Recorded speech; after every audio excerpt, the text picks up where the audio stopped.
আজি 7টা বজাৰে দিছে NDA 97-99 আজি কংগ্ৰেছ দিছে 70-19 17 আৰু 19 আৰু আজি যিটো 7টা বজাৰ ৰেট আছে সেইটো হল 97-99 গুৱাহাটী অসমত যিবিলাকে অলপ সাৰ্ভে কৰি আছে তেওঁলোকে 102 সিট দেখুৱাইছে কিন্তু মোৰ নিজৰ এছেছমেন্টটো হল এনিথিং বিটুইন 90 to 100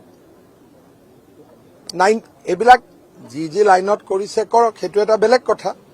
কিন্তু আজি মোৰ যিটো এছেছমেন্ট সেইটো হল যে বিজেপিয়ে 90 পৰা 100টা সিট পাব কিন্তু যদি আমি 104 লৈকে যাওঁ মই বহুত দিন আগতে আপোনালোকক কৈছিলো যে 104 লৈকে আমাৰ পটেনশিয়াল আছে যদি 104 লৈকে যাওঁ আচৰিত হ'বলগীয়া একো নাই কাৰণ মই যিকেইটা সমষ্টি টান বুলি কৈছিলে খোৱাং হওক দুলিয়াজান হওক মই নিজে ঘূৰি আহি খুবেই কনফিডেন্ট যে আমি এইবিলাক সিটত বিজেপিয়ে জিকিব